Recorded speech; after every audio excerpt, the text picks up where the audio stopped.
ಆತ್ಮೀಯ ಸ್ನೇಹಿತರೆ ನಮಸ್ಕಾರ. ನಾನು ನಿಮ್ಮ ಶಿವಕುಮಾರ್ ಕಾಗ್ನೂರು. ಸ್ನೇಹಿತರೆ, ಉತ್ತಮ ಸಮಾಜ ನಿರ್ಮಾಣಕ್ಕಾಗಿ ನಾವು ಮಾಡ್ತಿರೋ ಅಭಿಯಾನಗಳನ್ನು ಈಗಾಗಲೇ ನಾವು 4 ವರ್ಷದಿಂದ ಮಾಡ್ತಾ ಬಂದಿದ್ದೀವಿ. ಅದೇ ತರನಾಗಿ ಈ ದಿನ ನವಲಿ ಗ್ರಾಮ ಪಂಚಾಯತ್ ವ್ಯಾಪ್ತಿಗೆ ಬರುವ ನರೇಗಾ ಯೋಜನೆ ಎಲ್ಲಾ ಪ್ರೀತಿಯ ಕಾರ್ಮಿಕರಿಗೆ ಹಲವಾರು ಅಭಿಯಾನಗಳನ್ನು ನಾವು ಮಾಡಲಾಯಿತು. ಇದನ್ನು ಎಲ್ಲರೂ ಕೂಡ ಸ್ವಚ್ಛತೆ ಬಗ್ಗೆ, ಪರಿಸರದ ಬಗ್ಗೆ, ಶಿಕ್ಷಣದ ಬಗ್ಗೆ ಹಲವಾರು ವಿಚಾರಗಳನ್ನು ನಾವು ನಿರ್ವಹಿಸಲಾಯಿತು. ಪ್ರತಿಯೊಬ್ಬರು ಕೂಡ ಮಕ್ಕಳಿಗೆ ಶಿಕ್ಷಣವನ್ನು ಕೊಡುತ್ತಾರೆ. ಆ ಭಾಷೆಯಂತೆ ಅವ್ರು ನಡ್ಕೊಳ್ತಾರೆ ಅಂತ ಅನ್ಕೊಂಡಿದ್ದೀನಿ. ದಯವಿಟ್ಟು ಎಲ್ಲರೂ ಕೂಡ ಮಕ್ಕಳಿಗೆ ಶಿಕ್ಷಣದ ಬಗ್ಗೆ ಕಾಳಜಿ ವಹಿಸಿ ಅಂತ ಕೇಳ್ತಾ ಇದ್ದೀನಿ. ಪರಿಸರ ಸಂರಕ್ಷಣೆ ನಮ್ಮೆಲ್ಲರ ಹೊಣೆ. ಕಾಡು ಬೆಳೆಸಿ ನಾಡು ಉಳಿಸಿ. ಶಿಕ್ಷಣವೇ ಶಕ್ತಿ. ಪರಿಸರ ದಿನಾಚರಣೆಯಂದು ನಮ್ಮ ನವಲಿ ಗ್ರಾಮ ಪಂಚಾಯತಿಯ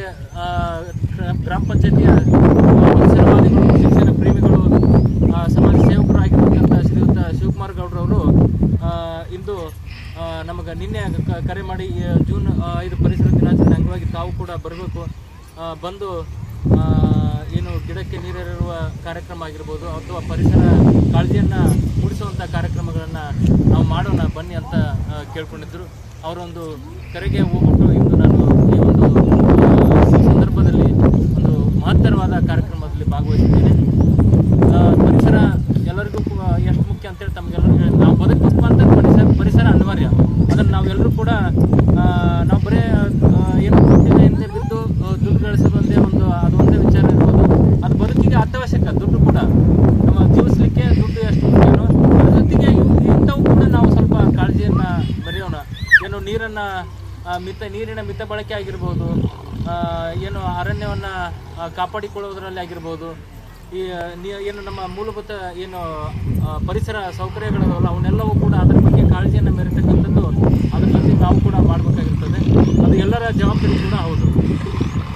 ಅದರಂತೆ ಈ ಒಂದು ಕಾರ್ಯಕ್ರಮದ ಕುರಿತಾಗಿ ಒಂದು ಮುಂದಿನ ರೂಪುರೇಷೆಯನ್ನು ನಮ್ಮ ಶಿವಕುಮಾರ್ ಗೌಡ್ರವರು ಜನರನ್ನು ಉದ್ದೇಶಿಸಿ ಮಾತಾಡ್ಬೇಕಂತ ಕೇಳ್ಕೊಳ್ತಾರೆ.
ಸಂದೇಶಗಳನ್ನು ನಾನು ತಿಳಿಸಬೇಕಾಗಿತ್ತು.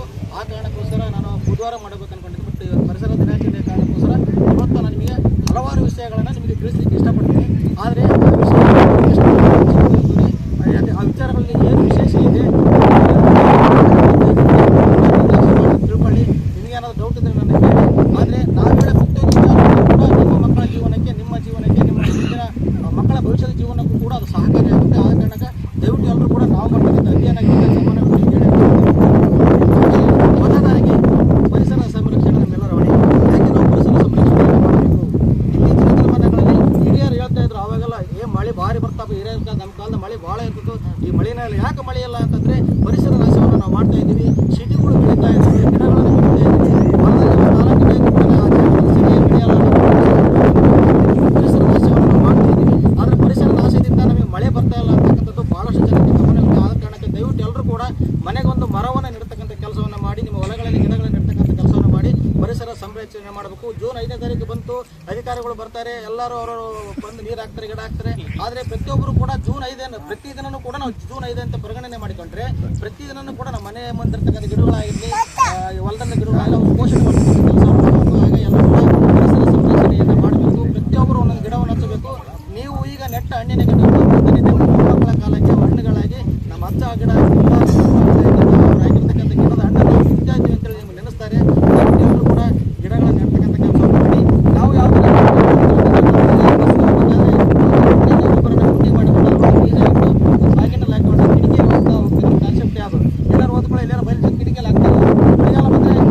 ಹಾಕಿರೋ 10 ಬೀಜದಲ್ಲಿ ಒಂದು ಗಿಡ ಏನಾದ್ರು ಹುಟ್ಟುತ್ತದನೋ ಬರೋಬ್ಬ ಇರುತ್ತೆ. ಆ ಕಾರಣಕ್ಕೆ ದಯವಿಟ್ಟು ಕೂಡ ಎಲ್ಲರೂ ಪರಿಸರ ಸಂರಕ್ಷಣೆಯನ್ನು ಮಾಡಿ ಗಿಡಗಳನ್ನು ಬೆಳೆಸ್ತಕ್ಕಂಥ ಕೆಲಸವನ್ನು ಮಾಡಿ.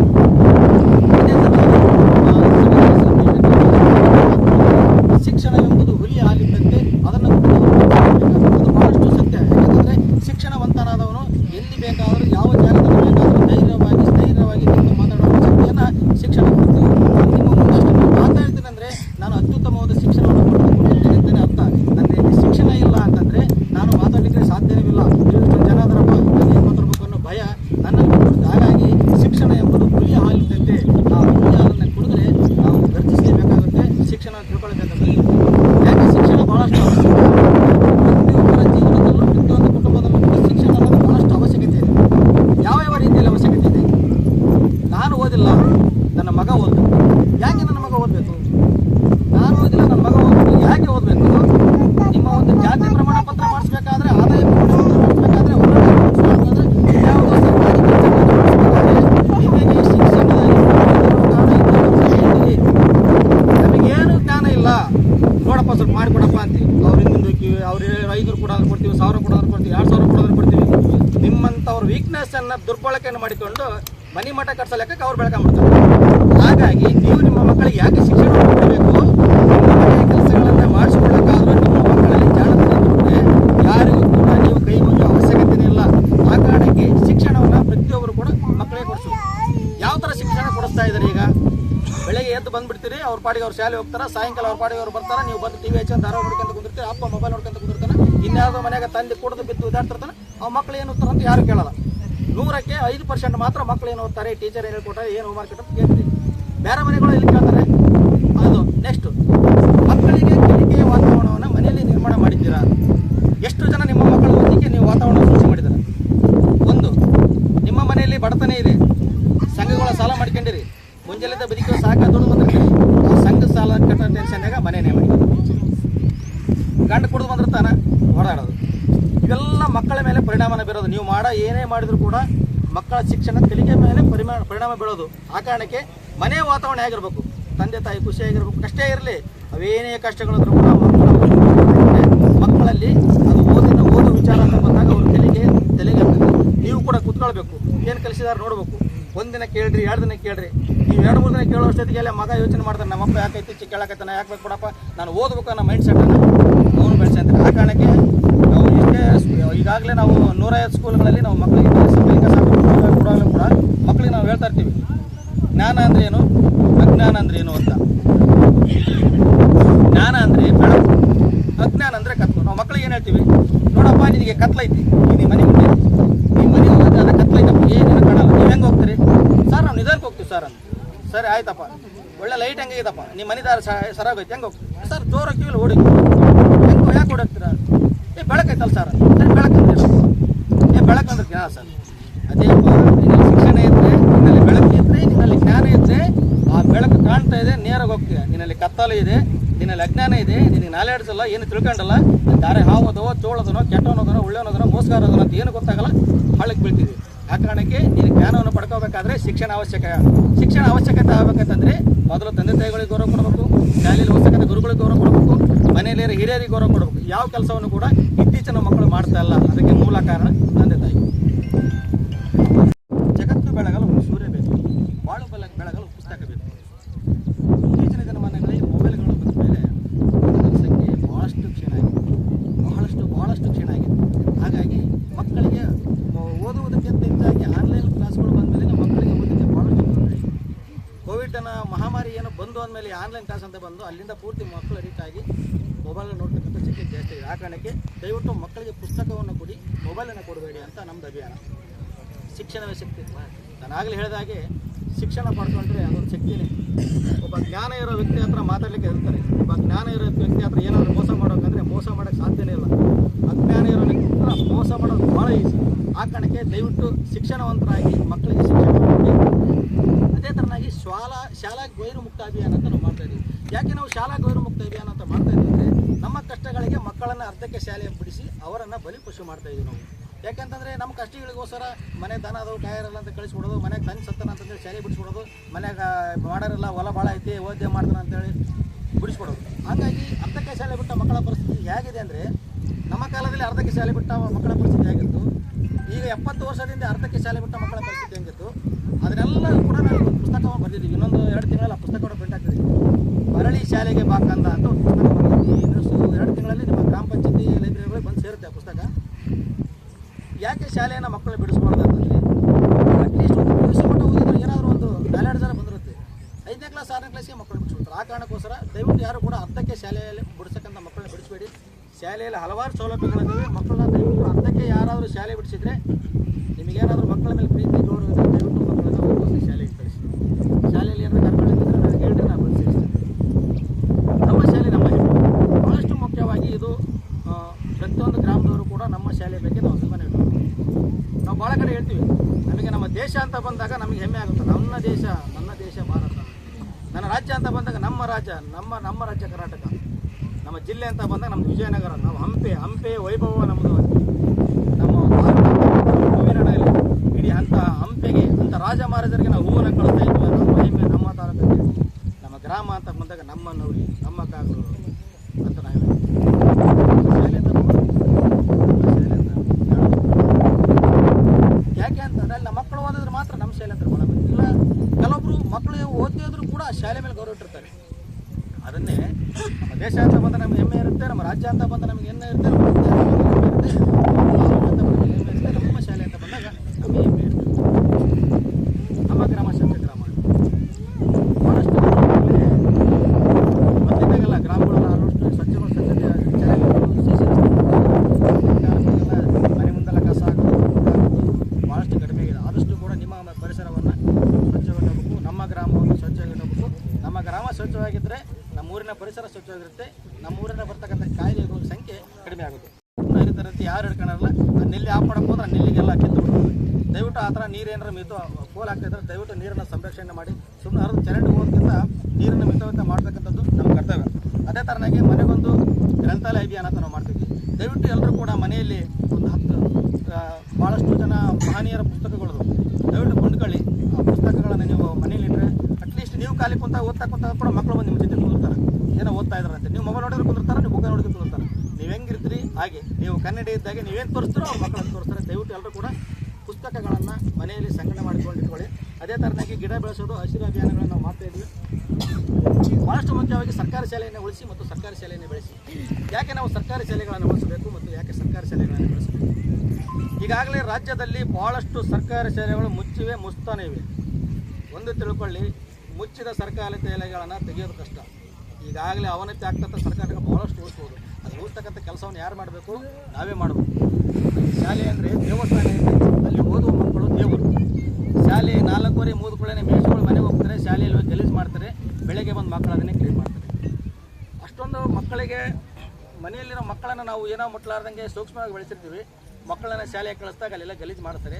ಅದು ಅನಿವಾರ್ಯವೂ ಕೂಡ. ಆ ಕಾರಣಕ್ಕೆ ದಯವಿಟ್ಟು ಯಾರು ಕೂಡ ಶಾಲೆಗಳಲ್ಲಿ ಗಲೀಜು ಮಾಡ್ತಕ್ಕಂಥ ಕೆಲಸವನ್ನು ಮಾಡಬೇಡಿ. ಮಕ್ಕಳಿಗೆ ಸರಿಯಾಗಿ ಶಿಕ್ಷಣ ಹತ್ತುವಂಥ ಜಾಗ ಅದು ದೇವಸ್ಥಾನ. ಆ ದೇವಸ್ಥಾನವನ್ನೇ ಮಲಿನ ಮಾಡಿದಾಗ ಮಕ್ಕಳು ಶಿಕ್ಷಣವನ್ನು ಕಲಿಯೋದಾದರೆ ಹೇಗೆ? ಭಾಳಷ್ಟು ಮುಖ್ಯವಾಗಿ ಮಕ್ಕಳಿಗೆ ಶಿಕ್ಷಣ ಯಾಕೆ ಅಂತ ಅನ್ನೋ ವಿಷಯ ಸ್ಪಷ್ಟಪಡಿಸ್ತಾ ಇರೋದಕ್ಕೆ ಮೊದಲು ಮಕ್ಕಳು ಶಿಕ್ಷಕರಿಗೆ ಗೌರವ ಕೊಡೋದು ಕಲಿಬೇಕು. ಮಕ್ಕಳು ಶಿಕ್ಷಕರಿಗೆ ಗೌರವವನ್ನು ಕೊಡೋಕೆ ಶುರು ಮಾಡ್ಬೇಕಂದ್ರೆ ತಂದೆ ತಾಯಿಗಳು ಮೊದಲು ಶಿಕ್ಷಕರಿಗೆ ಗೌರವವನ್ನು ಕೊಡಬೇಕು. ಮಗಗೇನೋ ಸ್ವಲ್ಪ ತಪ್ಪು ಮಾಡಿದ ಕೂಡ ಹೊಡಿತಾರ, ಸೀದಾ ಮನೆಗೆ ಬರ್ತಾನೆ, ಕಣ್ಣೀರು ಹಾಕಿ ಕೊಡ್ತಾರೆ ಮಗಳು. ಅಯ್ಯೋ ನನ್ನ ಮಗಗೆ ಹೊಡೆದ, ಮಗಳು ಹೊಡೆದ, ಪ್ರೀತಿ ಕೇಳ್ಬೇಕು. ಅವ್ರು ಏನು ಕಾರಣ ಕೊಡ್ತಿರ್ತಾರೆ ಶಿಕ್ಷಕರು ಅನ್ನೋದಲ್ಲ ಮಕ್ಕಳ ಮುಂದೆ ಶಿಕ್ಷಕರು ಅವಾಗ ಅನ್ಕೊಂತಾನೆ, ಮಗ ಆಗಲಿ ಮಗಳಾಗಲಿ ಈ ಮೇಷ್ಟು ನಾನು ಯಾರು ಇರುತ್ತಂತ ಗೊತ್ತಿಲ್ಲ. ಓ ನಮ್ಮ ಮಗು ಎದುರ್ತಾನೆ, ಇದ್ದಾನೆ ಮಾತು ಇರ್ತಾನೆ ಅಂತ ನಾವು ಯಾಕೆ ಎದುರ್ಬೇಕಂತಾರ. ಮೇಷ ಮಾತಾಡಿದ್ರೆ ಏನ್ರೇ ಅಂತಾನೆ.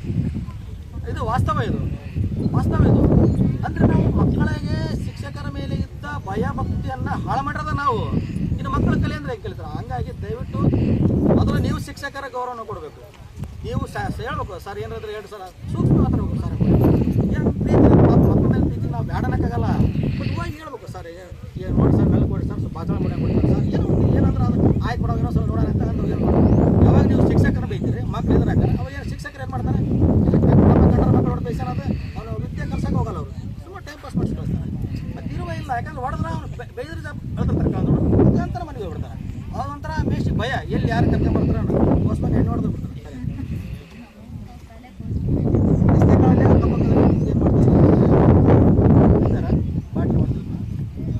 ವಾಕಿಂಗ್ ಹೋಗ್ತಿರ್ತಾರೆ, ದನಕ ಹಿಡ್ಕೊಂಡು ಹೋಗ್ತಾರೆ, ವಯಸ್ಸಾದ ನಡ್ಕೊಂಡು ವಯಸ್ಸಾದ್ರೆ ಎಲ್ಲರಿಗೂ ತೊಂದರೆ ಮಾಡ್ಕೊಂತ ಕೆಲಸವನ್ನು ಕುಡಿದು ಬಾಟ್ಲಿ ಹೊಡೆಯೋರು ಮಾಡ್ತಿದ್ರೆ ಅದನ್ನು ನಾವು ಹೇಳಲ್ಲ ಅಲ್ಲಿ ಏನೋ ಹೊಡೆ ಮಾಡಿದ್ರೆ ಹೇಳ್ತಾ ಇದ್ವಿ. ಅದನ್ನ ಯಾರಾದರೂ ಮಾಡ್ತಾ ಇದ್ರೆ ಮಾಡಬೇಡಿ ಅಂತಂತ ನಾವು ರಾಜ್ಯಾದ್ಯಂತ ಕುಡಿದು ಬಾಟಲ್ಗಳನ್ನು ಹೊಡೆಯಬೇಡಿ ಅಭಿಯಾನವನ್ನು ನಾವು ರಾಜ್ಯಾದ್ಯಂತ ಮಾಡ್ತಿದ್ವಿ. ಅದೇ ಥರನಾಗಿ ಬಹಳಷ್ಟು ಮುಖ್ಯವಾಗಿ ಹೆಣ್ಣು ಹುಟ್ಟಿದ ಮನೆ ತಣ್ಣಗೆ ದಯವಿಟ್ಟು ಭ್ರೂಣ ಹತ್ಯೆಯನ್ನು ಮಾಡಬೇಡಿ ಅಂತ ಅಭಿಯಾನ. ಯಾಕೆ ನಾವು ಇದನ್ನು ಮಾಡ್ತಾ ಇದ್ದೀವಿ ಅಂದರೆ ಹೆಣ್ಣೊಂದು ಕಲಿತರೆ ಶಾಲೆಯೊಂದು ತರದಂತೆ ಹೇಳ್ತಾ ಇದ್ರು. ಆದರೆ ಇತ್ತೀಚೆಗೆ ಗಂಡು ಮಕ್ಕಳ ವ್ಯಾಮೋಹ ಭಾಳಷ್ಟು ಜನಕ್ಕೆ ಇರೋ ಕಾರಣ ಒಂದು ಹೆಣ್ಣು ಎರಡು ಹೆಣ್ಣು ಆದ್ಕೊಳ್ಳೆ ಮೂರೇ ದಿನ ಅಪ್ಪಿದಪ್ಪಿ ಗಂಡು ಹಾಕತ್ತಂತ ಅನ್ಕೊಂಡಿರ್ತಾರೆ. ಸ್ಕ್ಯಾನಿಂಗ್ ಹೋದ್ಕೊಳ್ಳಿ ಹೆಣ್ಣು ಕೂಡ ಭ್ರೂಣ ಹತ್ಯೆ ಮಾಡ್ತಕ್ಕಂಥ ಕೆಲಸ ಮಾಡ್ಬಿಡ್ತಾರೆ. ಅದು ಎಷ್ಟೋ ಕಡೆ ಭ್ರೂಣ ಹತ್ಯೆ ನಿಷೇಧವಿದೆ, ಭ್ರೂಣ ಹತ್ಯೆ ಮಾಡಿದ್ರಿಗೆ ಶಿಕ್ಷೆ ಅಂತಿದೆ. ಆದರೂ ಯಾವುದೋ ರೂಪದಾಗ ಏನೋ ಒಂದು ಆಗಿರ್ತದೆ. ದಯವಿಟ್ಟು ಯಾರು ಕೂಡ ಹೆಣ್ಣು ಹುಟ್ಟಿದ ಮನೆ ತಣ್ಣಗೆ ಅಂತ ನಾವು ಅದಕ್ಕೋಸ್ಕರ ಅಭಿಯಾನ ಮಾಡ್ತಿದ್ವಿ. ದಯವಿಟ್ಟು ಯಾರು ಕೂಡ ಭ್ರೂಣ ಹತ್ಯೆ ಅಂತ ಕೆಲಸವನ್ನು ಪ್ರೋತ್ಸಾಹ ಮಾಡುವವರನ್ನ ದಯವಿಟ್ಟು ತಿಳಿದು ಹೇಳಿಸ್ತಕ್ಕಂಥ ಕೆಲಸವನ್ನು ಮಾಡಬೇಕು. ದಯವಿಟ್ಟು ಕೂಡ ಹೆಣ್ಣಿಗೆ ಗೌರವ ಕೊಡ್ತಕ್ಕಂಥ ಕೆಲಸವನ್ನು ಮಾಡಿ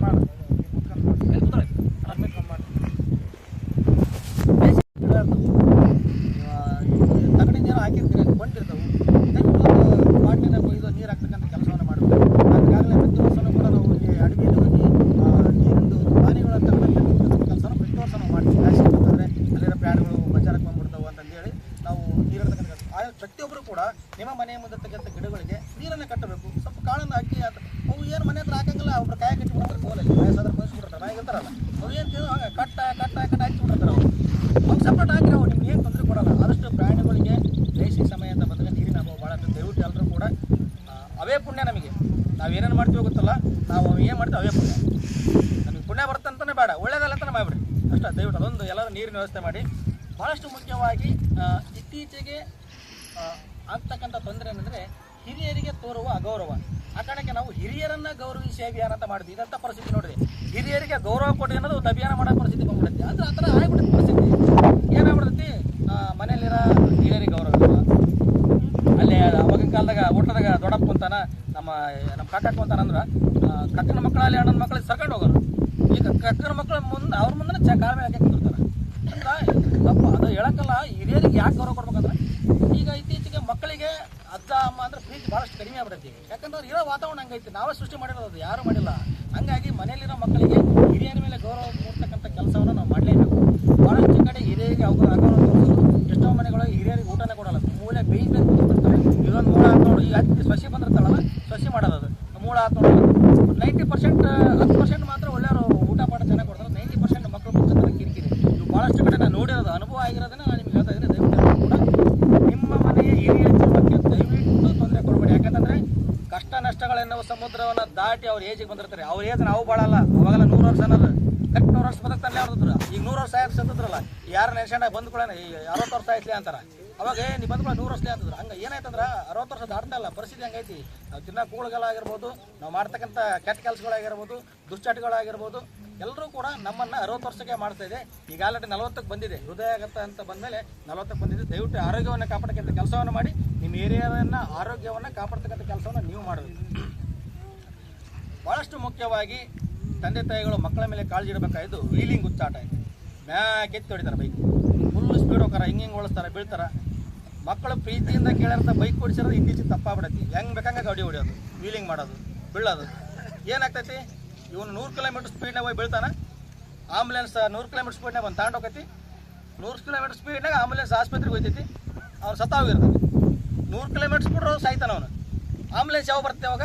ಹೋಗ್ಬೇಕಾರೆ ಇವಂದು 100 ಕಿಲೋಮೀಟರ್ ಸ್ಪೀಡು, ಆಂಬುಲೆನ್ಸ್ನು 100, ಅವ್ನು ಸತ್ತ ಕಿಲೋಮೀಟರ್ ಸ್ಪೀಡ್ 50ಕ್ಕೆ ತಂದವನು. ಸತ್ತ ಮೇಲೆ ಅವ್ನು ಯಾಕೆ ಜೋರ್ ತರಕ್ಕೆ ಹೋಗೋಣ? ಅವ್ನು ಮೆಲ್ಕ ತರೋದು. ಹೆಣ ತಂದ್ರು ಮನೆಗೆ, ಹೆಣ ಇಟ್ಟರು, ಮಳೆ ಬರ್ತೈತೆ ಅಂತಂದೇಳಿ ಅವಸರ ಮಾಡಿದ್ರು, ಸ್ಮಶಾನಕ್ಕೆ ತಗೊಂಡು ಹೋದ್ರು. ಅವಾಗ ಅವ್ರು ಬೇಗ ಎಷ್ಟು ಇರ್ತೈತಿ ನಡೆಯೋದು? ಇದು ಹೋಗ್ತಾರೆ. ಹೋಗುವಾಗ ಎಷ್ಟು ಸ್ಪೀಡ್ ಇತ್ತು 100, ವಾಪಸ್ ಸತ್ತಾಗ 50, ಹೆಣ ತಗೊಂಡು ಹೋಗೋದು 25% ಸ್ಪೀಡ್. ಅತಿ ಬೇಗ ಅಂತ ಗಾದೆನ ಮಾಡಿದ್ರು ಯಜಮಾನರು. ಅದೆಲ್ಲ ಮಾಡಿದ್ರು ಕೂಡ ಸ್ಪೀಡ್ ಹೋಗೋದು, ವೀಲಿಂಗ್ ಹೋಗೋದು, ವಿಚಾಟ ಮಾಡೋದು, ಪಲ್ಟಿ ಹೊಡೆಯೋದು ಬಿಡೋದು. ಮಕ್ಕಳು ಏನೇ ಮಾಡಿದ್ರು ಕೂಡ ತಂದೆ ತಾಯಿಗೆ ನರಕನೇ ಅದು. ಆ ಥರ ಸತ್ತಾಗ ಒಂದು ಆಸ್ಪತ್ರೆ ಖರ್ಚು ನೋಡ್ಕೋಬೇಕು. ಆಲ್ರೆಡಿ ಸಾಲ ಮಾಡ್ಕೊಂಬಿಟ್ಟಿರ್ತಾರೆ. ಆ ಮಗಗೆ ಸಾಲ ಕೊಡೋ ಬೈಕ್ ಕೊಡ್ಸೋಕ್ಕೋಸ್ಕರ EMI ಮಾಡಿರ್ತಾರೆ, ಸಾಲ ಮಾಡಿರ್ತಾರೆ. ಮತ್ತು ಅದ್ರ ಮೇಲೆ ಮಾಡ್ಬೇಕು. ಅದಲ್ದಾನೆ ಮತ್ತೆ ಕಣ್ಣೀರು ಇಡಬೇಕು. ಬೇರೆಯವ್ರ ಮಕ್ಕಳು ಚೆನ್ನಾಗಿ ನೋಡೋದು, ನನ್ನ ಮಗ ಇದ್ರೆ ಚೆನ್ನಾಗಿತ್ತು, ಸತ್ತು ಬಟ, ಅದೊಂದು ಮೈಂಡ್ ಸೆಟ್. ಸಾಯೋವರೆಗೂ ಪ್ರತಿಯೊಬ್ಬರಿಗೂ ನರಕ ಆಗ್ತೈತಿ. ದಯವಿಟ್ಟು ಮಕ್ಕಳಿಗೆ ಬೈಕ್ ಕೊಡಿಸ್ಬೇಕಾದ್ರೆ ಯೋಚನೆ ಮಾಡಿ, ನಿಮ್ಮ ಮಗನ ಸ್ಥಿತಿ ಹೆಂಗೈತಿ, ಅವನೇನು ಚೆನ್ನಾಗದಾನೋ, ಅವ್ನು ಸುಮ್ಮನೆ ಇರ್ತಾನೋ, ಅವ್ನ ಸ್ನೇಹ ಹೆಂಗೈತಿ, ಅವನಿಂದ್ರ ಗುಣಗಳು, ಸ್ನೇಹಿತರ ಗುಣಗಳು ಹೆಂಗದವು, ಅವ್ನು ಈಗ ಬೈಕ್ ಕೊಡಿಸ್ಬೇಕಂತ ಡಿಸೈಡ್ ಮಾಡಿ ಶಿಫ್ಟ್ ಮಾಡಿದರೆ ಮಕ್ಕಳು ಮಾತು ಕೇಳ್ತಾರೆ. ನೀವೇ ಮಕ್ಕಳ ಪ್ರೀತಿ ಬಾರಪ್ಪ ಕೊಡಿಸ್ಬಾರಪ್ಪ ಅಂತ ಕರ್ಕೊಂಡು ಬೈಕ್ ಕೊಡಿಸಿದ್ದು ಅನಾಹುತಗಳು ಭಾಳಷ್ಟು ಆಗ್ತವೆ. ದಯವಿಟ್ಟು ವೀಲಿಂಗ್ ಗುತ್ತಾಟ ಅಂತ ಬಂದಾಗ ಮಕ್ಕಳಿಗೆ ತಿಳಿಯತಕ್ಕಂಥ ಕೆಲಸವನ್ನು ಮಾಡಿ ಮನೆ ಬೇಕಾದ್ರೆ ಡಿಸ್ಕಷನ್ ಮಾಡಿರಿ. ಈ ಥರ ಶಿವಕುಮಾರ್ ಅನ್ನೋರು ವೀಲಿಂಗ್ ಇನ್ ಬಗ್ಗೆ ಮಾತಾಡಿದ್ರೆ ಆ ಥರ ಏನಾರು ಮಾಡ್ತೇನಪ್ಪ ಬೈಕ್ ತಗೊಂಡು ಹೋಗ್ಬೇಕಂತ ಕೇಳ್ರಿ, ಅದ್ರಾಗ ತಪ್ಪೇ ಇಲ್ಲ. ಯೋಗದಿಂದ ರೋಗ ಮುಕ್ತ ಅಭಿಯಾನ ಬಹುಶಃ ಈ ಕಾನ್ಸೆಪ್ಟ್ ನಮ್ಮ ಪೀಡಿಯೋಸರಿಗೆ ಭಾಳಷ್ಟು ಹೋಗುತ್ತೆ. ಯಾಕಂದ್ರೆ ಅವರು ಅತಿ ಯೋಗ ಮಾಡ್ತಾರೆ. ಬೆಳಗ್ಗೆ 5 ಗಂಟೆಯಿಂದ 6 ತನಕ ಕೂಡ ಎಂಥ ಸಂದರ್ಭದಲ್ಲೂ ಕೂಡ ಅವರು ಯೋಗ ಕಂಟಿನ್ಯೂ ಮಾಡ್ತಾರೆ. ಯೋಗದಿಂದ ರೋಗ ಮುಕ್ತ ಯಾಕೆ ನಾವು ಅಭಿಯಾನವನ್ನು ಮಾಡ್ತಾ ಇದ್ದೀವಿ ಅಂದರೆ ಈ ಜಿಮ್ ಅಂತ ಮಾಡ್ತಕ್ಕಂಥದ್ದು ಭಾಳಷ್ಟು ಕಡೆ ಜಿಮ್ ಮಾಡ್ತಾನೆ ಸಾಯ್ತಕ್ಕಂಥದ್ದು ಭಾಳ ಇದೆ. ಭಾಳಷ್ಟು ಜನಕ್ಕೆ ಹುಡುಗರಿಗೇನೋ ಒಂಥರ ಟ್ರೆಂಡ್ ಅದು 18 ವರ್ಷ 20 ವರ್ಷ 20 ವರ್ಷ ಹಿಂಗೆ ತೋರಿಸ್ಬೇಕು, ನಾವು ಹಿಂಗೆ ತೋರಿಸ್ಬೇಕು ಅಂತೇಳಿ ಅದು ಮಾಡ್ಕೊತ ಆ ವಿಲಿ ಜಿಮ್ ಮಾಡ್ಕೊಳ್ತಾ ಭಾಳಷ್ಟು ಅನಾಹುತಗಳಾಗ್ತದೆ. ಅದಕ್ಕೆ ಯೋಗ ಅನ್ನೋದು ಆಧುನಿಕ ಕಾಲದಿಂದ ಕೂಡ ಯೋಗ ಭಾಳಷ್ಟು ಮಹತ್ವವನ್ನು ಪಡ್ಕೊಂಡಿದೆ. ಆ ಕಾರಣಕ್ಕೆ ಯೋಗದಿಂದ ರೋಗ ಮುಕ್ತ ಅಭಿಯಾನವನ್ನು ನಾವು ಈಗಾಗಲೇ ಮೊನ್ನೆ ಗಾಂಧಾರ ವಿದ್ಯೆ ಅಂತ ಕೂಡ ನಾವು ಮೊನ್ನೆ ಮಾಡಿಸಿದ್ವಿ. ಅವ್ರಿಗೂ ಕೂಡ ಮೊನ್ನೆ ಮಾಡಿಸಿದ್ವಿ. ಕಣ್ಣು ಕಟ್ಟು ಓದಿಸೋದು, ಕಣ್ಣು ಕಟ್ಟು ನಡೆಯೋದು, ಕಣ್ಣು ಕಟ್ಟು ಸೈಕಲ್ ಹೊಡೆಯೋದು, ಕಣ್ಣು ಕಟ್ಟು ಕಲರ್ ಗೊತ್ತಿಡೋದು, ಕಣ್ಣು ಕಟ್ಟು ನಂಬರ್ಗಳು ಹೇಳೋದು, ಆ ಥರ ವಿದ್ಯೆಗಳನ್ನು ಕೂಡ ಯೋಗದಲ್ಲೇ ಮಾಡಲಿಕ್ಕೆ ಸಾಧ್ಯ. ಯೋಗದಲ್ಲಿ ಅವೆಲ್ಲವೂ ಮಾಡ್ಬೋದು. ಆದರೆ ಯೋಗವನ್ನು ಕಲಿಬೇಕಂತಂದರೆ ಮಕ್ಕಳಿಗೆ ಅದರ ವಾತಾವರಣ ನಿರ್ಮಾಣ ಮಾಡಬೇಕು. ಆದಷ್ಟು ನಾವು ಈಗ ನಮ್ಮ ಮಲ್ಲಿಗೆ ಯೋಗ ಚಾರಿಟಬಲ್ ಟ್ರಸ್ಟಲ್ಲಿ ಇವರು ಕೂಡ ಇದ್ದಾರೆ. ನಾವು ಆದಷ್ಟು ಪ್ರತಿಯೊಂದು ಹಳ್ಳಿಗಳು ಕೂಡ ಒಂದೊಂದು ದಿನ ನಾವು ಯೋಗ ಕ್ಯಾಂಪ್ ಮಾಡ್ಬೇಕಂತ ಅಂದ್ಕೊಂಡಿವಿ. ಬಟ್ ಅದು ಯಾವಾಗ ಜಾರಿ ಆಗ್ತಾ ಮಾಡಿಕೊಂಡು ಒಂದೊಂದು ಹಳ್ಳಿಗಳಲ್ಲಿ ಯೋಗ ಕ್ಯಾಂಪ್ ಮಾಡಿಕೊಂಡು ಆ ಯೋಗವನ್ನು ಕಲಿಸ್ತಕ್ಕಂಥ ಕೆಲಸವನ್ನು ಕೂಡ ಪ್ರತಿದಿನ ಒಂದೊಂದು ಹಳ್ಳಿಗೆ ಒಂದೊಂದು ದಿನ 5 ಗಂಟೆಗೆ ಬಂದು ಕಲಿಸ್ತಕ್ಕಂಥ ಕೆಲಸವನ್ನು ಮಾಡಿದ್ವಿ. ಬಟ್ ನಮಗೆ ಭಾಳಷ್ಟು ಸಮಯದ ಅಭಾವ ಇದೆ. ಯಾಕಂದರೆ ಪ್ರತಿಯೊಬ್ಬರು ಇದರಿಂದ ಏನು ಯಾರಿಗೇನು ಲಾಭ ಇಲ್ಲ. ನಾವು ಏನು ಮಾಡ್ತೀವಿ ಅಂದ್ರೆ ಕೂಡ ಜನಗಳು ಒಳ್ಳೇದಕ್ಕೋಸ್ಕರ ಮಾಡ್ತೀವಿ ಹೊರತು ನಮ್ಗೆ ಯಾವುದೋ ಒಂದು ಫಂಡ್ ಬರಲ್ಲ, ನಮ್ಗೆ ಯಾವುದೋ ಅಕೌಂಟ್ ಇಲ್ಲ, ಯಾರು ದುಡ್ಡು ಕೊಡಲ್ಲ. ಜನಸೇವೆ ಮಾಡ್ಬೇಕಂತ ಬಂದಾಗ ನಾವು ನಮ್ಮ ಕುಟುಂಬವನ್ನು ನಾವು ನೋಡಿಕೊಂಡು ಭಾಳಷ್ಟು ಕಡೆ ಆಲ್ಮೋಸ್ಟ್ ಆಲ್ ಹಳ್ಳಿಗಳಲ್ಲಿ ಕನ್ನಡಕ್ಕೆ ಏನು ಅಭಾವ ಇಲ್ಲ. ಯಾಕಂದರೆ ಪ್ರತಿಯೊಬ್ಬರು ಕನ್ನಡದಲ್ಲಿ ಮಾತಾಡ್ತಾರೆ. ಆದರೆ ಕೆಲವೊಂದು ಸಿಟಿಗಳಂತ ಬಂದಾಗ ಮನೆಯಲ್ಲೂ ಕೂಡ ಇಂಗ್ಲೀಷಲ್ಲಿ ಮಾತಾಡಿ ಅದು ಇಂಗ್ಲೀಷ್ ವ್ಯಾಮೋಹ, ಬೇರೆ ಬೇರೆ ಜಾತಿ ಒಂದು ಭಾಷೆಗಳ ವ್ಯಾಮೋಹ ಮಕ್ಕಳಲ್ಲಿ ಮೂಡಿಸ್ತಾರೆ. ಹಳ್ಳಿಗಳಲ್ಲಿ ತೊಂದರೆ ಇಲ್ಲ, ಎಲ್ಲರೂ ಕೂಡ ಕನ್ನಡ ಮಾತಾಡ್ತೀವಿ. ರಕ್ತದಾನ, ನೇತ್ರದಾನದ ಮಹತ್ವದ ಕುರಿತ ಅಭಿಯಾನ ಪ್ರತಿಯೊಬ್ಬರು ಕೂಡ ರಕ್ತದಾನವನ್ನು ಮಾಡಬೇಕು. ಭಾಳ ಮಂದಿ ರಕ್ತದಾನ ಮಾಡ್ಕೊಂಡು ರೊಕ್ಕ ಕೊಟ್ಟರೆ ಗೊತ್ತಲ್ಲ, ಅವ್ರಿಗೆ ಕೂಡ ನಮಗೆ ಇರ್ತಕ್ಕಲ್ಲ ಅನ್ನೋದು ಕಾನ್ಸೆಪ್ಟ್ ಭಾಳ ಮಂದಿ ಇರುತ್ತೆ. ಆ ಗುಂಗನ್ನು ತೆಗಿಬೇಕು. ದಯವಿಟ್ಟು ಕೂಡ ಎಲ್ಲರೂ ನೇತ್ರದಾನವನ್ನು ಮಾಡಬೇಕು. ನೇತ್ರದಾನ ಅಂತಂದರೆ ಈಗಲೇ ನಿಮ್ಮ ಕಣ್ಣು ಯಾರು ತೊಗೊಂಡು ಹೋಗಲ್ಲ. ಅಪ್ಪಿ ಹಣೆ ಬರ ಕೆಟ್ಟಾಗ ಏನಾದರೂ ಅನಾಹುತ ಜೀವ ಹೋದಾಗ ನಮ್ಮ ಕಣ್ಣನ್ನು ಅವ್ರು ತೊಗೊಂಡು ಹೋಗ್ತಾರೆ. ಅದು ನೇತ್ರದಾನ ಮಾಡಿದರೆ ಆ ಕಣ್ಣು 2-3 ಕಣ್ಣು ಬಾಳಿಗೆ ಬೆಳಕಾಗುತ್ತೆ. ಆ ಕಾರಣಕ್ಕೆ ದಯವಿಟ್ಟು ಯಾರಾದರೂ ನೇತ್ರದಾನ ಮಾಡೋದಿದ್ರೆ ಸ್ಥಳೀಯ ಆಸ್ಪತ್ರೆಗಳಲ್ಲಿ ನಿಮ್ಮ ಹೆಸರನ್ನು ಬರೆಸಿಡಬೇಕು. ಮುಂದಿನ ಪೀಳಿಗೆಗೆ ಮುಂದಿನವರಿಗೆ ತೊಂದರೆ ಆಗದೇ ಇದ್ದಂಗೆ ಅದು ಅನುಕೂಲ ಆಗುತ್ತೆ. ಅದೇ ಥರವಾಗಿ ಜಾನಪದ ಕಲೆ ಅಂತಕ್ಕಂಥದ್ದನ್ನು ಪ್ರೋತ್ಸಾಹ ಮಾಡ್ತಕ್ಕಂಥ ಕೆಲಸ ಭಾಳಷ್ಟು ಕಡಿಮೆ ಆಗಿದೆ. ಅವಾಗೆಲ್ಲ ಹಳ್ಳಿಗಳಲ್ಲಿ ನಾಟಕ ಯಾರು ಆಡೋಕೆ ಬಂದಾರ ಅಂದ್ಕೊಳ್ಳೇ ಎಲ್ಲ ಜಯಂತಿ ಕೆಲಸ ಮುಗಿಸ್ಕೊಂಡು ಎಲ್ಲ ಕೂತಾಗ ಪ್ರೋತ್ಸಾಹ ಕೊಡೋರು. ಈ ಊರುಗಳಿಗೆ ಏನಾದರೂ ಒಂದು ಕಲೆ ಪ್ರದರ್ಶನ ಮಾಡೋಕ್ಕೆ ಬಂದರೂ ಕೂಡ ಧಾರಾವಾಹಿ ಮುಂದೆ ಎತ್ತೇ ಬರಲ್ಲ ಜನ. ಹಂಗಾಗಿ ದಯವಿಟ್ಟು ಜಾನಪದ ಕಲೆ ಅಂತ ಬಂದಾಗ ಅವ್ರಿಗೆ ಒಂದು ಕಲೆ, ಅದು ದೇವ್ರು ಕೊಟ್ಟಿರ್ತಕ್ಕಂಥ ಕಲೆ. ಆ ಕಲೆ ಉಳಿಬೇಕು, ನಮ್ಮ ಕರ್ನಾಟಕ ಸಂಸ್ಕೃತಿ ಉಳಿಬೇಕು, ನಮ್ಮ ದೇಶದ ಸಂಸ್ಕೃತಿ ಉಳಿಬೇಕಂತಂದರೆ ನಾವೆಲ್ಲರೂ ಜನಪದ ಕಲೆಗೆ, ಜನಪದ ಸಾಹಿತ್ಯಕ್ಕೆ ನಾವು ಪ್ರೋತ್ಸಾಹನ ಕೊಡಲೇಬೇಕು. ಮುಖ್ಯವಾಗಿ ನಮ್ಮ ತಂದೆಯವರಾಗಿರ್ತಕ್ಕಂಥ ಗೌಡರು ಪೈಕಿರೋಡ ಇವರ ಸ್ಮರಣಾರ್ಥವಾಗಿ ನಾವು ನಮ್ಮ ತಂದೆ ಈಗಾಗಲೇ ತಿರ್ಕೊಂಡು 16 ವರ್ಷ ಆಯಿತು. ಅವರ ಸ್ಮರಣಾರ್ಥವಾಗಿ ನಾವೇನು ಅಭಿಯಾನ ಮಾಡ್ತಿದ್ವಿ ಅಂದರೆ ಅನ್ನದಾನ ಮಹಾದಾನ ಅಂತ ಒಂದು ಅಭಿಯಾನವನ್ನು ಮಾಡಿದ್ವಿ.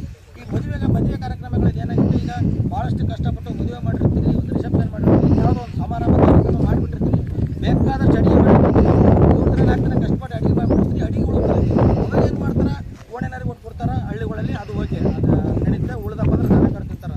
ಕೆಲವೊಂದು ಕಡೆ ಏನು ಮಾಡ್ಬಿಡ್ತಾರೆ, ಅಲ್ಲೆಲ್ಲ ಸಿಟಿಗಳಿಗೆ ಯಾಕೆ ಏನೊಬ್ಬರು ಮನೆಗೆ ಕೊಡೋಲ್ಲ, ಅದನ್ನು ಚೆಲ್ಲಿ ಬಿಡ್ತಾರೆ. ಅದನ್ನು ನಾವೇನು ಮಾಡ್ತೀವಿ, ನಿಮ್ಮ ಮದುವೆ ಸಮಾರಂಭಗಳಲ್ಲಿ, ನಿಮ್ಮ ಮನೆ ಕಾರ್ಯಕ್ರಮಗಳಲ್ಲಿ ಏನಾದರೂ ಅನ್ನ ಆಹಾರ ಉಳಿದಿದ್ರೆ ದಯವಿಟ್ಟು ನಮಗೆ ಫೋನ್ ಮಾಡಿ. ನಾವು ಬಂದು ಅದನ್ನು ತಗೊಂಡು ಹೋಗಿ ಮುಸ್ರಿತಿಕ ಕೊಟ್ಟು ಬಿಡ್ತೀವಿ. ಅದನ್ನು ತಗೊಂಡು ನಾವು ಏನು ಮಾಡ್ತೀವಿ, ಪಟ್ಟಣದಲ್ಲಿ ಒಳ್ಳೆ ಅಲೆಮಾರಿ ಜನಾಂಗ ಇರ್ತಾರೆ, ಗುಡಿಸದಲ್ಲಿ ತೊಗೊಳ್ತಾರೆ, ಅವ್ರಿಗೆ ನಾವು ಅನ್ನದಾನ ಮಾಡ್ತೀವಿ, ಕೆಲಸವನ್ನು ಮಾಡ್ತೀವಿ.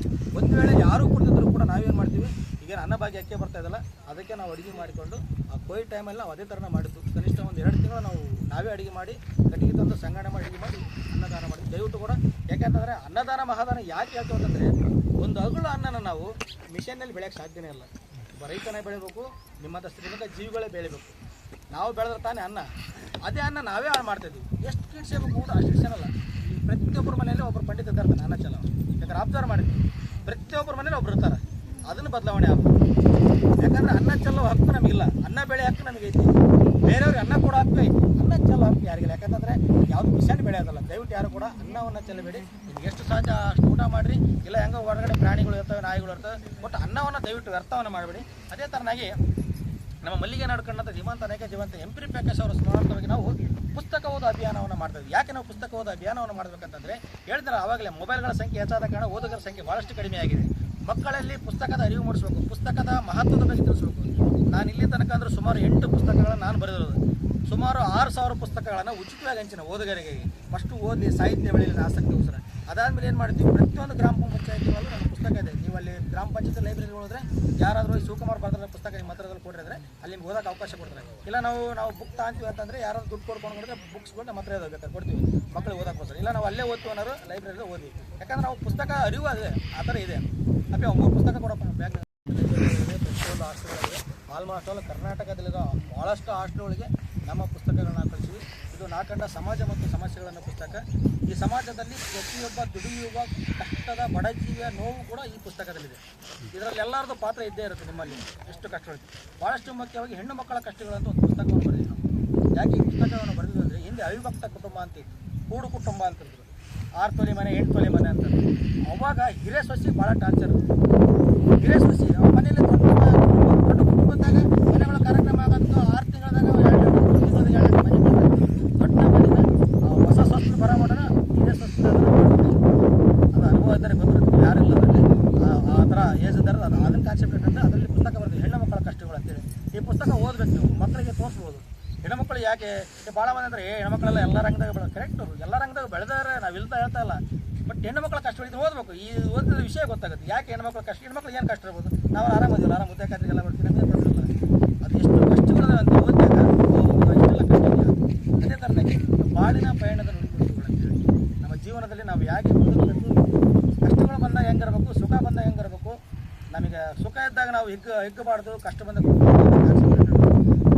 ಪುಸ್ತಕಗಳು ಬರ್ತೀವಿ. ಈ ಪುಸ್ತಕ ಓದೋರು ನೀವು ಲೈಬ್ರರಿಯಲ್ಲಿ ಸಿಗ್ತೇವೆ. ದಯವಿಟ್ಟು ಓದೋ ವ್ಯವಸ್ಥೆಯನ್ನು ಮಾಡಿಕೊಳ್ಳಿ. ಏನಾದರೂ ಪುಸ್ತಕದಲ್ಲಿ ನಿಮಗೆ ಡೌಟ್ ಇದ್ದರೆ ಓದಿದ್ರೆ ನಾನು ಕೇಳ್ಬೋದು, ಏನಾರ ಈ ಬುಕ್ದು ಹಿಂಗೈತಿ ಹಿಂಗಿಲ್ಲ ಅಂತ ಕೇಳ್ಬೋದು. ನಾನು ವಿವರಣೆ ಕೊಡ್ತೀನಿ ಅವರಿಗೆ, ಅದೇನು ತೊಂದರೆ ಇಲ್ಲ. ಅದೇ ಥರನಾಗಿ ನಮ್ಮ ಮಲ್ಲಿಗೆ ನಾಡುಗಳ ನಿಮ್ಮಂತ ನಾಯಕ ಎ ಡಿ ಶಂಕರನಾಥ್ ಪ್ರಯುಕ್ತ ಅವರ ನಾವು ಕಾಡು ಬೆಳೆಸಿ ನಾಡು ಉಳಿಸಿ ಅಭಿಯಾನವನ್ನು ನಾವು ಮಾಡ್ತೀವಿ. ನಾವು ಮಾಡೋ ಪ್ರತಿಯೊಂದು ಕಾರ್ಯಕ್ರಮದಲ್ಲೂ ಕೂಡ ಒಂದು ಗಿಡವನ್ನು ನೆಡ್ತಕ್ಕಂಥದ್ದು, ಪ್ರತಿಯೊಂದು ಸ್ಕೂಲಲ್ಲಿ ಗಿಡ ನೆಡ್ತಕ್ಕಂಥದ್ದು, ನಾವಿಲ್ಲೇ ಹೋದ್ರೂ ಕೂಡ ಒಂದು ಗಿಡ ನೆಡ್ತಕ್ಕಂಥ ಕಾರ್ಯಕ್ರಮವನ್ನು ಮಾಡ್ತಾ ಇದ್ದೀವಿ. ಭಾಳಷ್ಟು ಗಿಡಗಳನ್ನು ನಾವು ಈಗಾಗಲೇ ಒಂದು 10,000 ಗಿಡಗಳನ್ನು ಬಟ್ ಒಂದೇ ಪ್ಲೇಸ್ ಅಂತಲ್ಲ, ಅಲ್ಲಲ್ಲಿ ಗಿಡಗಳು ನೆಡ್ತಾ ಪರಿಸರ ಸಂರಕ್ಷಣೆ ಮಾಡ್ತಕ್ಕಂಥದ್ದನ್ನು ನಾವು ಮಾಡ್ಕೊತ ಬಂದಿದ್ದೀವಿ. ಅದೇ ಥರವಾಗಿ ಹೆಲ್ಮೆಟ್ಟು, ಸೀಟ್ ಬೆಲ್ಟು, ಕುಡಿದು ವಾಹನ ಚಲಾಯಿಸಬೇಡಿ. ಭಾಳಷ್ಟು ಮುಖ್ಯವಾಗಿ ಇದು ಪ್ರತಿಯೊಬ್ಬರ ಕುಟುಂಬಕ್ಕೂ ಕೂಡ ಅವಲಂಬನೆ ಆಗುತ್ತೆ. ಹೆಲ್ಮೆಟ್ ಅಂತ ಬಂದಾಗ ಎಲ್ಲೋ ದೂರ ಕೊಡ್ತಾರೆ, ಹೆಲ್ಮೆಟ್ ಹಾಕೊಂಡು ಹೋಗಲ್ಲ. ಭಾಳಷ್ಟು ಅಪಘಾತಗಳು 100ಕ್ಕೆ 10% ಅವು ನಾವು ನೆಟ್ಗದಲ್ಲಿ ಎದುರು ಬಂದವನು ಅಂತಂದೇಳಿ ಆಕ್ಸಿಡೆಂಟ್ ಆಗೋದು ಬೇರೆ. 90% ನಮ್ಮಿಂದ ನಮ್ಮ ತಪ್ಪಿದ್ದಾನೆ. ಒಂದು ಕುಡಿದು ಗಾಡಿ ಓಡಿಸಿರ್ತೀವಿ, ಇಲ್ಲ ಹೆಲ್ಮೆಟೆಲ್ಲ ಸ್ಕಿಡ್ಡಾಗಿ ಜಾರಿ ಬಿದ್ದಿರ್ತೀವಿ. ಭಾಳಷ್ಟು ಬಿದ್ದದ್ದು ಬದುಕಿದ್ದು ಉದಾಹರಣೆನೇ ಕಮ್ಮಿ. ಹಾಗಾಗಿ ದಯವಿಟ್ಟು ಎಲ್ಲರೂ ಕೂಡ ಕುಡಿದು ಯಾರಾದ್ರೂ ಗಾಡಿ ಇದ್ದರೆ ನಿಲ್ಲಿಸ್ತಕ್ಕಂಥ ಕೆಲಸ. ನಿಮ್ಮ ಆ ಕ್ಷಣದ ಒಂದು ನಿಲ್ಲಿಸೋದು ಅವ್ರ ಬದುಕನ್ನು ಉಳಿಸ್ತೈತಿ, ಅವ್ರ ಜೀವನ ಉಳಿಸ್ತೈತಿ. ಕುಡಿದಾಗ ವಾಹನ ಚಲೋ ಅಷ್ಟು ಸರಿ ಇಲ್ಲ. ಭಾಳಷ್ಟು ಸೀಟ್ ಬೆಲ್ಟನ್ನು ಹಾಕಲ್ಲ ಕಾರಿದ್ದವರು ಸೀಟ್ ಬೆಲ್ಟ್ ಹಾಕ್ತಿದ್ದಾಗ ಏಕಾಏಕಿ ಬ್ರೇಕ್ ಹೊಡೆದಾಗ ಕಾರಿಗೆ ಹೊಡೆದು ಅನಾಹುತಗಳಾಗ್ತಕ್ಕಂಥದ್ದು. ಹಾಗಾಗಿ ಇದು ಕಾರದವರಿಗೆ ಭಾಳಷ್ಟು ಅನ್ವಯಿಸ್ತೈತಿ. ದಯವಿಟ್ಟು ಯಾರು ಕೂಡ ಮಕ್ಕಳಿಗೆ ತಿಳಿಸಿ ಹೇಳಿ, ಕುಡಿದು ವಾಹನ ಚಲಾಯಿಸ್ತಕ್ಕಂಥದ್ದನ್ನು ಮಾಡ್ತಕ್ಕಂಥದ್ದನ್ನು ದಯವಿಟ್ಟು ತಿಳಿಸಿ ಹೇಳಿ. ಅದೇ ಥರನಾಗಿ ನಾವು ಮಾಡಿರೋ ಕಾರ್ಯಕ್ರಮಗಳು ಇವು ಬೆರಳಿನಷ್ಟು ಮಾತ್ರ ನಾವು ಫೋಟೋ ಬಿಟ್ಟಾಕ್ಸಿದ್ವಿ. ನಮ್ಮದು ಆಲ್ಬಂಬೆ ಬೇರೆ ಇದೆ ಮಾಡಿರೋದು. ಇದು ನಾವು ಸಿದ್ದರಾಮಯ್ಯರ ಮನೆ ಕಾರ್ಯಕ್ರಮ ಮಾಡಿದ್ದು. ಆಮೇಲೆ ನಾವು TNC ಧಾರಾವಾಹಿಯರ ಮನೆಗೆ ನಾವು ಸ್ಕೂಲುಗಳಲ್ಲಿ ನದಿ ಸ್ವಚ್ಛತೆ ಎಲ್ಲ ಮಾಡಿದ್ದು ಕೂಡ ನಾವು ಅಭಿಯಾನಗಳು ಮಾಡ್ತಾ ಬಂದಿದ್ದೀವಿ. ಮಲ್ಲಿಗೆನಾಡಲ್ಲಿರ್ತಕ್ಕಂಥ ಎಲ್ಲ ಪರಮ ಪೂಜರು, ಎಲ್ಲ ಮಠಾಧೀಶರು ಕೂಡ ನಮ್ಮ ಕಾರ್ಯಕ್ರಮಗಳಲ್ಲಿ ಜೊತೆಯಾಗಿದ್ದಾರೆ. ನಾವು ಮಾಡ್ತಕ್ಕಂಥ ಕಾರ್ಯಕ್ರಮಗಳನ್ನು ನಮ್ಮ ಜೊತೆಯಾಗಿ ನಡ್ಕೊಂಡಿದ್ದಾರೆ. ಎಲ್ಲ ಕಾರ್ಯಕ್ರಮಗಳು ನಾವು ಅಭಿಯಾನಗಳನ್ನು ಮಾಡ್ತಾ ಬಂದಿದ್ವಿ. ಭಾಳಷ್ಟು ಸಮಯ ನಮಗೆ ಮಾತಾಡಲಿಕ್ಕೆ ಭಾಳ ಇತ್ತು, ಬಟ್ ಟೈಮಿಂಗ್ ಇಲ್ಲ. ಮತ್ತು ಅದು ಅವರು ಹೊಲಕ್ಕೆ ಹೋಗಿ ಜಾರಿ ಬೀಳ್ತಾರೆ ಅನ್ನೋದು ಮೈಂಡ್ ಸೆಟ್ ಇಲ್ಲ. ಅದನ್ನು ಮೊನ್ನೆ ಹೇಳಿ ಸ್ವಲ್ಪ ಶಿವನಾಯಕರು ಗಲಾಟೆ ಮಾಡಿದ್ರು. ಅವರು ಕಾಡಂದ್ರೆ ನಿಮ್ಮ ಮಣ್ಣು ರೋಡಿಗೆ ಹಾಕೋಣ ಅದನ್ನು ಹೇಳೋದು. ಮತ್ತೆ ಗಾಡಿ ಯಾವುದು ಕರ್ಲ ಮಾಡಬೇಡ, ರೋಡಿಗೆ ಬಿದ್ದರೆ ಸ್ಕಿಡ್ ಈಗ ಇಷ್ಟೊಂದು ಅಭಿಯಾನಗಳನ್ನು ನಾನು ನಿಮಗೆ ಮಾಡಿ ತಿಳಿಸಿದ್ದೀನಿ. ನಾವು ಮಾಡೋ ಕಾರ್ಯಕ್ರಮಗಳು ಏನಂತಂದರೆ ಭಾಳಷ್ಟು ಮುಖ್ಯವಾಗಿ ಸರ್ಕಾರಿ ಶಾಲೆ ಉಳಿಸಿ ಬೆಳೆಸಿದ್ದಾನೆ. ನವಲಿ ಗ್ರಾಮದಲ್ಲಿ ಮೊನ್ನೆ ನವಲಿ ಶಾಲೆಯಲ್ಲೂ ಮಾಡಿದ್ವಿ. 3 ವರ್ಷ ಆಯ್ತು ನನಗೆ. 3 ವರ್ಷ ಎಲ್ಲ ಮಕ್ಕಳಿಗೆ ಕಲಿಕಾ ಸಾಮಗ್ರಿ ಕೊಡೋದು, ಫೋಟೋಗಳು ಕೊಡೋದು. ಸರಿಸುಮಾರು ಇಲ್ಲಿ ಮಟ್ಟ ನಾವು 10,000 ಮಕ್ಕಳಿಗೆ ಬುಕ್ಸ್ ಕೊಟ್ಟಿದ್ದೀವಿ. ಬಗ್ಗೆ ಪುಸ್ತಕ, ಸ್ಕೆಚ್ ಪೆನ್, ನೋಟ್ ಬುಕ್ಕು ಎಲ್ಲ ಥರದ್ದು 10,000 ಮಕ್ಕಳಿಗೆ ಕಲಿಕಾ ಸಾಮಗ್ರಿ. ನಾವು ಮಕ್ಕಳಿಗೆ ಕಲಿಕಾ ಸಾಮಗ್ರಿ ಕೊಡೋ ಉದ್ದೇಶ ಏನಂತಂದರೆ, ಪ್ರತಿಯೊಬ್ಬರಿಗೂ ಕೂಡ ಮಕ್ಕಳಿಗೆ ಕಲಿಕಾ ಸಾಮಗ್ರಿ ಕೊಡಿಸೋಷ್ಟು ಬಡತನ ಯಾರಿಗಿಲ್ಲ, ತಂದು ಕೊಡೋಷ್ಟು ಸಮಯ ಇಲ್ಲ, ಅಷ್ಟೇ ತಂದು ಕೊಡೋಷ್ಟು ಟೈಮಿಂಗ್ ಇರಲ್ಲ. ಮಗ ಪೆನ್ ಬೇಕಾಗಿರುತ್ತೆ, ಬುಕ್ ಬೇಕು. ಈಗಿನ ಹಳ್ಳಿಗಳಾಗ ಸಣ್ಣ ಪುಟ್ಟ ಅಂಗಡಿಗಳಲ್ಲಿ ಸಿಗ್ತವೆ, ಅದಕ್ಕೆ ಮೊದಲೆಲ್ಲ ಮಕ್ಕಳಿಗೆ ಸಿಗ್ತಾನೆ ಇದ್ದಿಲ್ಲ, ಅಂಗಡಿಗಳೆಲ್ಲ ಭಾಳ ಇದ್ದಿಲ್ಲ. ಹಾಗಾಗಿ 10,000 ಮಕ್ಕಳಿಗೆ ನಾವು ಕಲಿಕಾ ಸಾಮಗ್ರಿ ಕೊಟ್ಟಿವಿ. ಅದನ್ನು ಯಾವ್ದು ಮುಖಾಂತರ ಕೊಟ್ಟರು, ಈ ಪುಸ್ತಕಗಳನ್ನು ಅಲ್ಲೆಡೆ ಮಾಡ್ತೀವಿ. ಈ ಬುಕ್ಗಳೆಲ್ಲ ಪ್ರಿಂಟ್ ಹಾಕ್ಸಿ ಅಲ್ಲೆಡೆ ಮಾಡ್ತೀವಿ. ರೈಲ್ವೆ ಸ್ಟೇಷನು, ಬಸ್ ಸ್ಟ್ಯಾಂಡು, ಜಾತ್ರೆಗಳು ಇದ್ದಲ್ಲೇ, ಜನ ಇದ್ದಲ್ಲೇ ಅಲ್ಲೆಡೆ ಮಾಡ್ತೀವಿ. ಕಾನ್ಸೆಪ್ಟ್ ಹೇಳ್ತೀವಿ, ಈ ಥರ ನೀವು ಬುಕ್ ತಗೊಂಡ್ರೆ ನಿಮಗೆ ಸಾಹಿತ್ಯ ಬೆಳಿತೈತಿ, ಕಲಿಕೆನ ಬೆಳಿತೈತಿ, ಬಡವ್ರ ಮಕ್ಕಳು ಓದ್ತಾರೆ ಅಂತೇಳಿ. ಸುಮಾರು 5 ಲಕ್ಷ ರೂಪಾಯಿ ನಾವು ಬಡವ್ರ ಮಕ್ಕಳಿಗೆ ಇಲ್ಲಿ ಮಟ್ಟ ನಾವು ಕೊಟ್ಟಿರೋದು. ಈ ಪುಸ್ತಕ ಮುದ್ರಣ ಮಾಡಲಿಕ್ಕೆ, ಈ ಬುಕ್ ಪ್ರಿಂಟ್ ಮಾಡ್ಲಿಕ್ಕೆ ಎಲ್ಲಿಂದ ಬರುತ್ತೆ ದುಡ್ಡು ಅಂತ ಭಾಳಷ್ಟು ಕೇಳ್ತೀವಿ. ನಾವೇನು ಮಾಡಿದ್ವಿ, ನಾವು 100 ರೂಪಾಯಿ ದುಡಿದ್ರೆ 35 ರೂಪಾಯಿ ನಾವು ಅದಕ್ಕೆ ಇಡ್ತೀವಿ. ಅವ್ರೇನೀಗ ಇದಕ್ಕೆ ಬಂದಿದ್ರಲ್ಲ ವಿದ್ಯಾರ್ಥಿಗಳು, ಅವರಷ್ಟು ದುಡ್ಡು ಕೂಡ ನಾವು ಇದಕ್ಕೆ ಹಾಕ್ತೀವಿ. ನಾವು ದುಡಿದ್ರು ಇದಕ್ಕೆ ಹಾಕ್ತೀವಿ. ಸಿದ್ದರಾಮಯ್ಯನ ಗೃಹಲಕ್ಷ್ಮಿ ಹಣ ಕೂಡ ನಾವು ಸೋಷಲ್ ವರ್ಕ್ಗೆ ಹಾಕ್ತೀವಿ. ನಾವು ಮನೆ ಒಳಗೆ ಊಟ ಬಳಸಲ್ಲ, ಈ ಪುಸ್ತಕ ಮುದ್ರಣಕ್ಕೆ ಹಾಕ್ತೀವಿ. ದೊಡ್ಡ ಎಲ್ಲ ಆಮೇಲೆ 1,000 ಜನಕ್ಕೆ, ನಮ್ಮ ತಾಲೂಕಿನದಂಥ 1,000 ಜನಕ್ಕೆ ನಾವು ಸನ್ಮಾನ ಮಾಡ್ತೀವಿ. 1,000 ಜನ ಯಾರಿಗೆ ಮಾಡೀವಿ? ಅವಾಗ ಹಳೆ ಕಾಲದಾಗ ಚೋಳ ಕರೆದವರಿಗೆ ಔಷಧಿ ಕೊಡ್ತಿದ್ದು, ಸೂಲಿಗಿತ್ತಾರ ಅಂತ ಮಾಡ್ತಿದ್ರು, ಎಲಮೂರ್ದಾರ ಕೈಬರು ಅವ್ರು ಕಟ್ಟೋದು. ಅವ್ರನ್ನೆಲ್ಲರೂ ಮೂಲಗುಂಪ ಮಾಡಿಬಿಟ್ರು. ಇತ್ತೀಚಿನ ವೈದ್ಯಕೀಯ ಸ್ಥಿತಿ ಬಂದ ಮೇಲೆ ಭಾಳ ಜನ ನಂಬಲ್ಲ. ಅವಾಗೆಲ್ಲ ಅವ್ರನ್ನೇ ನಂಬ್ತದೆ. ಈಗೆಲ್ಲ ಟೆಕ್ನಿಕ್ ಡಾಕ್ಟ್ರ್ ಅದು ಹೇಳ್ಬಿಡ್ತಾರೆ, ಅವ್ರು ನಂಬಡ್ರಿ ಏನಾದ್ರು ಏನು ಮಾಡ್ತಾರೆ ಅಂತ ಬಿಡ್ತಾರೆ. ಹಾಗಾಗಿ ಅವ್ರನ್ನ ಊರಿಗೆ ಹೋಗ್ಬಿಟ್ಟು ಅಂಥವ್ರನ್ನ ಗುರ್ತಕ್ಕಂಥ ಕೆಲಸವನ್ನು ಆಶಾ ಕಾರ್ಯಕರ್ತರು, ಅಂಗನವಾಡಿ ಟೀಚರ್ಸ್ಗಳು, ಶಿಶುಣ ಕಾರ್ಯಕರ್ತರು ಭಾಳಷ್ಟು ಸಮಾಜಕ್ಕೆ ಸಣ್ಣ ಸಂಬಳದಲ್ಲಿ ಏನು ಕೊಡುಗೆ ಕೊಡ್ತಾರೆ. ಈಗ ದಿನ ಕೂಲಿ ಎಷ್ಟಿದೆ? ಕಾರ್ಮಿಕ ಕಾನೂನು ಹೇಳುತ್ತೆ 803 ರೂಪಾಯಿ ಕೂಲಿ ಹೇಳುತ್ತೆ ಕಾರ್ಮಿಕ ಕಾನೂನು. ಮೊನ್ನೇನು ಹೆಚ್ಚಿಗೆ ಮಾಡಿರ್ಬೇಕು ಇನ್ನೊಂದು. ಆದರೆ ಬಿಸಿ ಊಟದವರಿಗೆ 3,000 ಕೊಡ್ತಾರೆ, ಅಂಗನವಾಡಿಯವ್ರಿಗೆ 10,000 ಕೊಡ್ತಾರೆ. ಬಟ್ ಕಾರ್ಮಿಕ ಕಾನೂನಲ್ಲೇ ಕೂಲಿ ಕಡಿಮೆ ಇರೋ ಕಾರಣಕ್ಕೆ ಅಂಥವ್ರನ್ನ ಗುರ್ತಕ್ಕಂಥ ಕೆಲಸ ನಾವು ಮಾಡಿ ಸಮಾಜಕ್ಕೆ ಹಾಗಾಗಿ ನಮ್ಮ ಜನಗಳಿಗೆ, ನನ್ನೆಲ್ಲ ಪ್ರೀತಿಯ ಜನಗಳು, ನೀವು ಕೆಲವೊಂದು ವಿಚಾರಗಳನ್ನು ನಿಮಗೆ ತಿಳಿಸ್ಬೇಕಾಗಿತ್ತು. ನಿಮಗೆಲ್ಲ ತಿಳಿಸಿದ್ದೀನಿ.